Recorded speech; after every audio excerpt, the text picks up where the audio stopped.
बम्बई में देखा था, उसके पास में बड़ी अच्छी माला थी, गद्दी पर, पहले गद्दी है ना, गद्दी बोलते हैं, आजकल भी बोलते हैं, हमारी गद्दी वहां पर, और उसके पास में माला थी। वो माला है ना, 108 नहीं हो, बड़ा भक्त था, इसलिए 1008 गाने की माला थी। और वो माला जब पढ़ता था बैठ कर, चारों ओर देखता था और यूं खींचता था, तो भाई ये सब जब नहीं है, सत्य भावना। मैंने श्री पतंजलि ने यही बतलाया है, जब करते समय में उसके अर्थ की भी भावना करो, अर्थ भावना, अर्थ स्मरण करते हुए जब पढ़ना चाहिए। अर्थ जहां तक आप संभव है उतना एक बार अच्छी तरह से समझ लीजिए और फिर उसके स्वरूप का चिंतन करते जाए। भागवत में द्वितीय स्कंद बड़ा सुंदर वर्णन इसका करके बताया है, किस प्रकार अर्थ भावन करना चाहिए, वो करना चाहिए।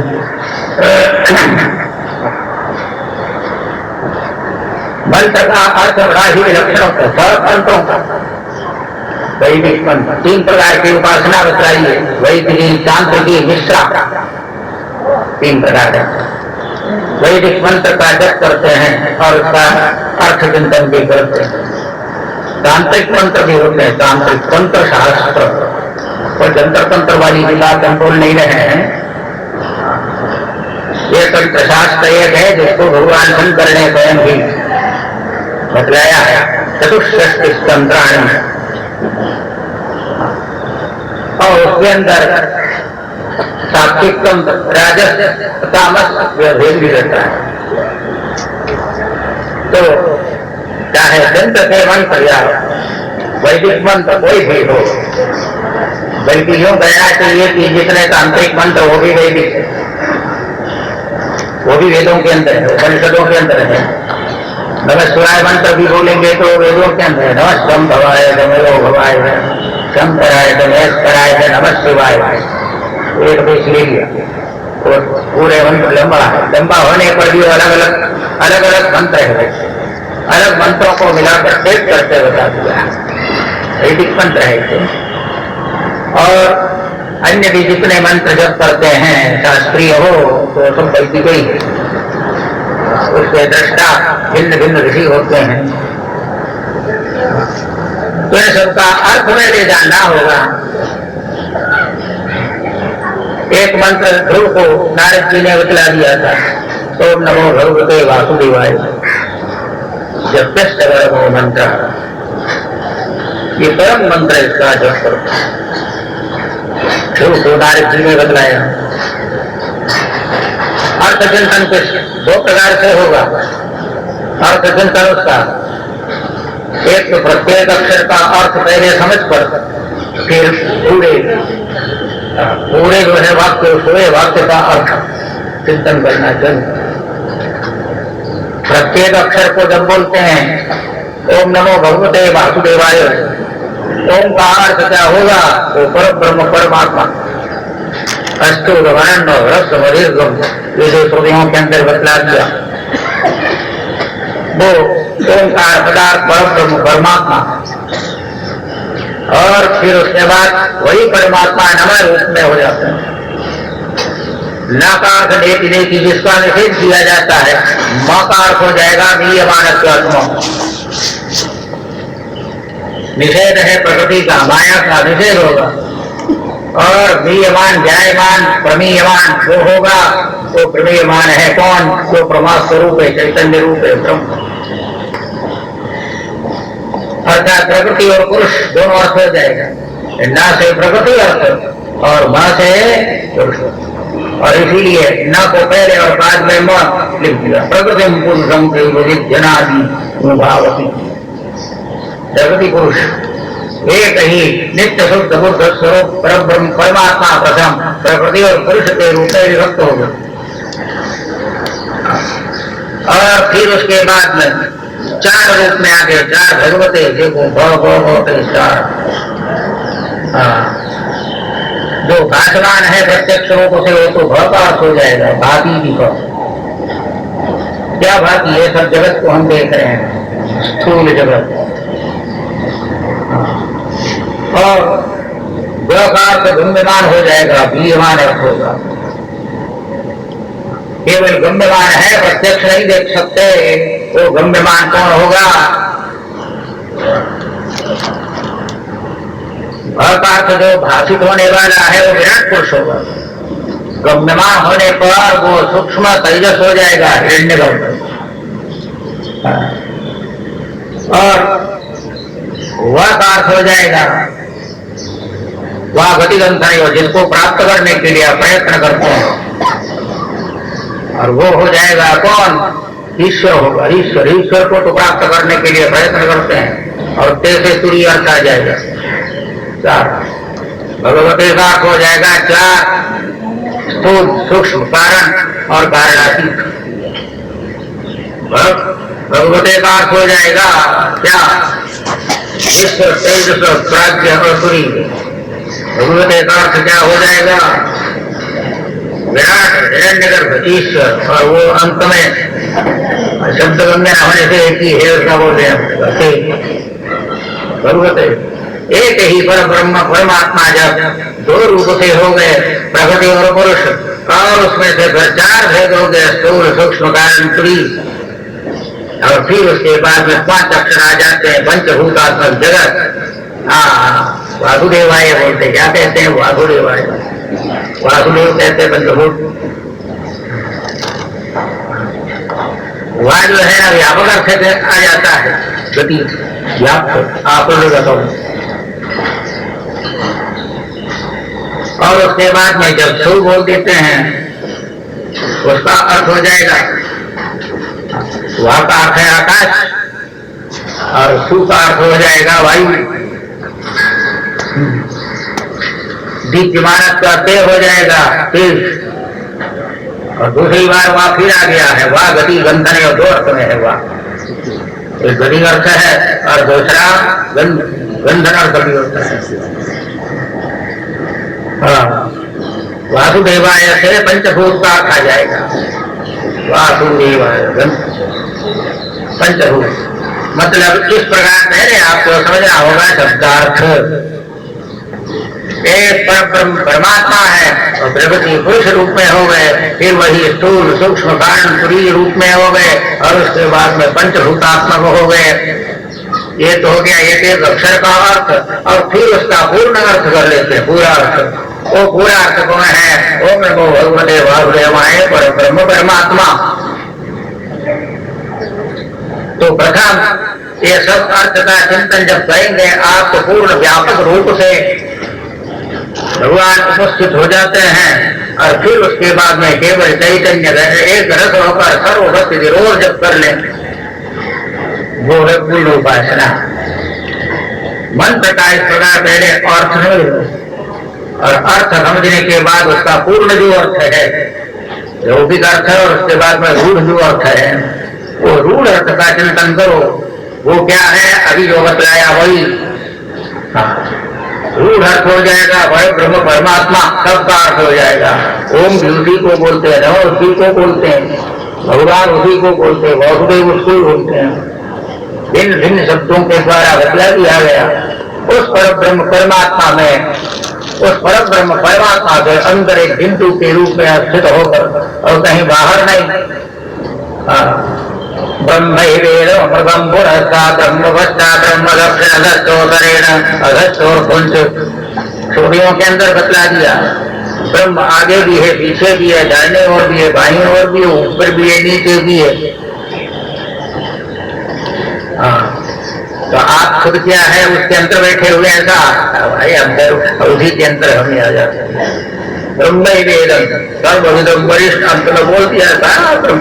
बाकी आपको भी अपनी खुद से पृथक नहीं करना है। तो उपासना इसको बोलते हैं। इस प्रकार चिंतन अर्थ चिंतन करते हुए उसके अंदर अपने आप का दर्शन करना, और उसी प्रकार स्मरण चिंतन करना, इसी को उपासना बोलते। उपासना असल में पूछो तो उपनिषद का अर्थ भी उपासना ही है। तत्व ज्ञान अर्थ भी है, वो तो भाष्यकारों ने तो बतला ही दिया। निषीदति, निषन्नम, ये बैठने को बोलते हैं संस्कृत में। निषीदति आता है, निषीदति, निषीदति का अर्थ है निषन्न, निषन्न माने बैठना।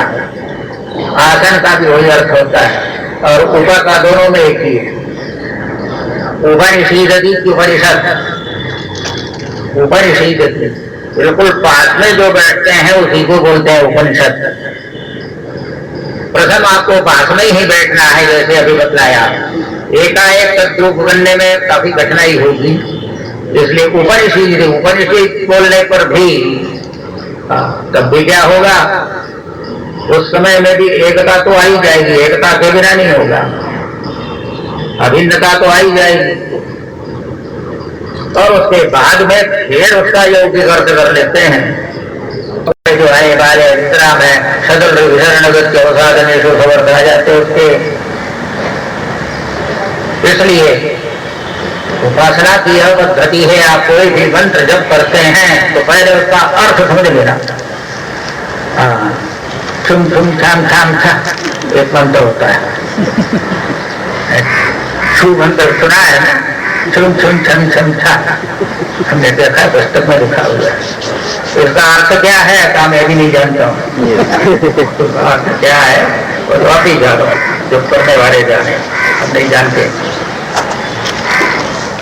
ये सब फिर बाद में मंत्र बन गए होंगे, हो सकता है उसका भी कोई अर्थ हो, पर अर्थ को पूरी तरह से समझ लेना कि उसको भी जब करना हो तो।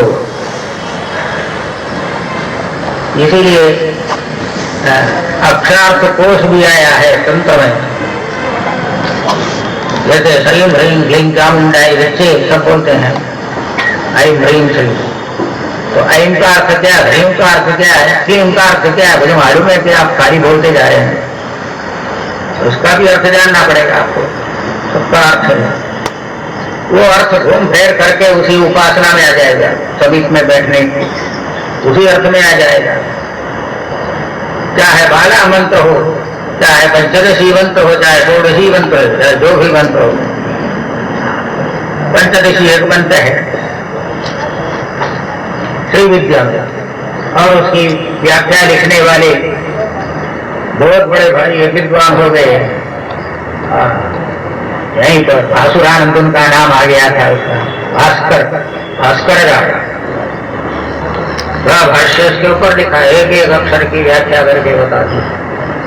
लेकिन पूछेंगे इतना अर्थ एक साथ में सोचेंगे कैसे, एक एक मंत्र के इतने अर्थ इतने अर्थ इतने अर्थ हैं, उसको एक साथ में सोचते हुए उपासना कैसे करेंगे। तो अभी मैंने जो बताया वही तरीका, अभी मैंने क्या बताया आपने समझा क्या, नहीं समझा, आपने सुन लिया थोड़ी देर के लिए, अच्छा लगा बस। हम यही बोल रहे थे, पहले उसके यौगिक जितने अर्थ संभव है उतना अच्छी तरह से समझ लीजिए, उस रूप में चिंतन कीजिए, और उसके बाद जो रूढ़ अर्थ है उसका धारण कीजिए। अलग अलग करने पर जो अर्थ उसको पहले चिंतन कर, उसका जो रूढ़ वास्तविक स्वरूप, उस स्वरूप का ध्यान चिंतन कीजिए। तो एक बार पहले चिंतन किया, उसका संस्कार अनुवर्तित होगा, वो अनुवर्तन के साथ जब ध्यान करते हैं तो उसको उपासना, उपासना ये उपासना शब्द का अर्थ है। और उसके लिए जैसे कल हमने बतला दिया था, सब संत लोगों ने बताया आप लोगों को, वो क्या बताया, वही गुरु देवतात्मा वाली बात, भक्ति गणेशाम गुरु देवतात्मा भी आप सुन रहे थे। पुस्तक प्रत्याधीतम नाधीतम गुरु सन्निधो वाली बात नहीं, पुस्तक दे करके मंत्र को समझ लो और करो, जब करो और जब करते रहोगे जिंदगी भर में। इसलिए केवल पुस्तक देख के पढ़ने से नहीं, उसको सुनना पड़ेगा। संप्रदाय पुरस्कार, जिस संप्रदाय से यहाँ तक आया हुआ है अनादि संप्रदाय, वो संप्रदाय, उस संप्रदाय के अनुरूप जब उसका श्रवण कर लेते हैं, उसके बाद में उसका जब संप्रदाय से आने पर भी कुछ नहीं होगा, अभी जो बतलाया वो भी उसका अर्थ भी समझना होगा, क्योंकि पतंजलि ऋषि उसके अर्थ भावना पर भी जोर देते हैं। इसलिए पूरी तरह से उसका अर्थ भी समझकर उसके बाद फिर एकाग्रचित्त होकर ध्यान किया जाए। फिर आप चाहे माला पर जप कर लो, चाहे मानस जप कर लो, दोनों हो सकता है। माला से जप कर लो है तो मानस जप करो चलेगा, मानस पूजन कर लो तो भी चलेगा।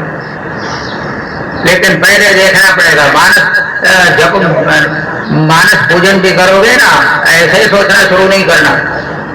पहले बाहर देख लो अच्छी तरह से और वो विधि तरह समझ लो, और उस समय में क्या क्या बोलते हैं वो भी समझ लो। और समझने के बाद ध्वनि मंत्रों को अंदर से मन से जप करते हुए मनोमय कोश की व्याख्या में भाष्यकार स्वयं बोलते हैं तदैव मानसो जब उपपद्यते। वेदों के जो ऋग्वेद रक्षा पक्ष अजुर्वेद ये सब वहां पर बतलाया है, तो वो किस प्रकार है। तो मानस जप के अंदर ये सब बात आ जाती है। मानस जप वेद को भी मानस बतला दिया वहां पर। इसलिए पहले पूजन भी करना हो तो पहले अच्छी तरह से देख लीजिए, बाह्य पूजन को देखना चाहिए। बाह्य पूजन, बाह्य पूजा कर्तव्या कर्तव्या तंत्र शास्त्रों के अंदर भी बतला दिया है। बाह्य पूजा क्या करते हो, उससे करने से क्या करो, अच्छी बात है, पर बात है कर्तव्य मानसी, मानस पूजन करना चाहिए।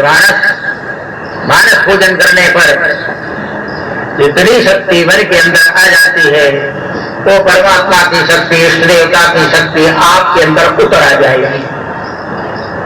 इसलिए मानस पूजन की बड़ी महिमा को पहले बाह्य पूजन समझना पड़ेगा, देखना पड़ेगा, स्वयं करना भी पड़ेगा। स्वयं करेंगे तो उसके बाद मानस पूजन कर सकते हैं। बाह्य पूजन करें तो उसमें तो चित्त विक्षेप होता रहता है। आप जंतर पूजन में चित्त विक्षेप हो जाएगा, विनायकम प्रभुवानो रचया मास वानरम हो जाएगा। एक बड़ा भारी है ना, जाना है ये हो गया है। तो ऐसा ना हो जाए, विनायक के चिंतन करो और वानर को बना लो। मानस पूजन भी करना है तो बहुत सावधानी से करना पड़ेगा। फूल चढ़ा रहे हैं उस समय भी कांटे की याद आ गई तब क्या होगा। बोलो, फूल चढ़ा दिया, कांटे की याद आ गई तो भगवान के ऊपर क्या चढ़ाओगे। वो उपस्थित हो जाएगा वहां पर कांटा, तो भगवान पर कांटे आ जाएंगे। इसलिए बड़ी सावधानी के साथ मानस चिंतन, मानस पूजन किया जाता है। उसमें जब परिपक्व हो जाए तो उसके बाद नवीन चिद चिंतन भागवत के अंदर बतला दिया, मनोनिर्विषय नवीन चिद चिंतन, मन को अंत में निर्विषय बना देना है, सब विषयों को छोड़ देने का, पूरे विषयों को, बाह्य विषय जितने हैं समस्त विषयों को, न किंचित विचिंतन, कुछ भी आपको परमात्मा की उपासना क्या है, परमेश्वर की उपासना, ब्रह्म की उपासना बोलते हैं। बड़े बड़े संत लोग बोलते हैं ब्रह्म उपासना करो, निर्गुण ब्रह्म उपासना करो। वो सब है, बहुत बड़ी बात है, बहुत ऊंची बात है। लेकिन उसके लिए पहले ये सब पूजन आपको करना होगा, मानस पूजन आदि करना होगा। बाह्य जो उपासना है उपासना भी पहले कर लो और उसको हृदयंगम करते हुए फिर अंतर उपासना करो। तो बैठे रहो, पूजन करते रहो, पता नहीं चलेगा आपको कितने घंटे की। और उसके बाद में जब ध्यान मग्न हो जाए तो उस समय में अंतस्थित ज्योति है, उस ज्योति का भी साक्षात्कार होने लगता है। उपासना से ही साक्षात्कार होता है, भगवान का साक्षात्कार वो भी होता है। अथा वाच्य सर्वस्वमति परिणामावधि, वहां मधुसूदन सरस्वती दूसरा अर्थ करते हैं। अथ आवाच्य सम्मुखम वाच्य वार्तालापो विभूति लिखते हैं। दोनों पक्षों में व्याख्या करते समय में उपासना करते करते आप भगवान से बातचीत भी कर सकेंगे वहां पर। लेकिन ये भगत तो थे यहाँ पर, तो वो भी जो है यदि आप जानो अहम ब्रह्मास्मि के रूप में जानना। गुरु जी ने तुमको उपदेश दिया तत्वमसि महावाक्य और तुमने अनुभव किया अहम ब्रह्मास्मि। अहम ब्रह्मास्मि इस प्रकार ब्रह्माकार वृत्ति में स्थित हो जाने का नाम है साक्षात अपरोक्ष ज्ञान। मैं जीव हूँ, ये ईश्वर है, ये जगत है, इस प्रकार से जानने का नाम है भेद ज्ञान, अपरोक्ष ज्ञान। एक परोक्ष ज्ञान, एक अपरोक्ष ज्ञान। परोक्ष रूप में परमात्मा को जानना, परोक्ष समझ में आए। स्वर्ग नरक आदि परोक्ष है। हमारे यहाँ दृष्टांत का देते हैं महात्मा लोग परोक्ष और अपरोक्ष ज्ञान का। कैसे? जैसे कोई शादी करती है, शादी किसी लड़की की शादी की बात चलती है तो माता पिता लड़का को देख करके आता है और लड़का के विषय में आपस में बात करके लड़का बड़ा सज्जन है, सुशील है, सुंदर है, कसूर का पढ़ा लिखा है, तो लड़की सुनती है। और सुनने के बाद में जो ज्ञान होता है लड़का के विषय में उसका नाम है परोक्ष ज्ञान है ना। तो उसके मन में होता लड़का ऐसा है, पति ऐसा होगा, ऐसा होगा। अगर शादी करके आमने सामने हो जाता है ना तो उसको कहते अपरोक्ष ज्ञान, साक्षात अपरोक्ष, सामने सामने होगा।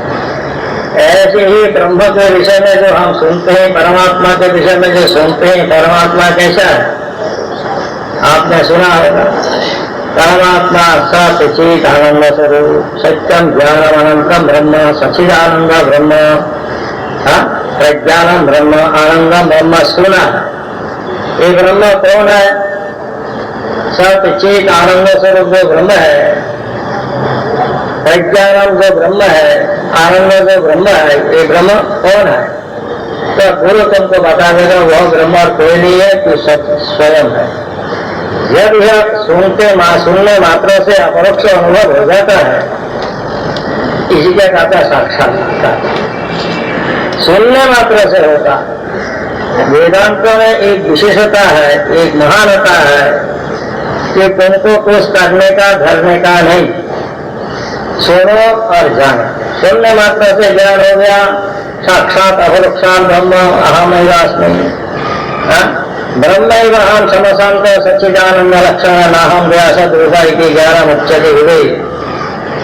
ब्रह्मैव अहम ऐसे साक्षात अनुभव करने वाला कहते हैं मैं ब्रह्मैव अहम, मैं ही ब्रह्म हूं।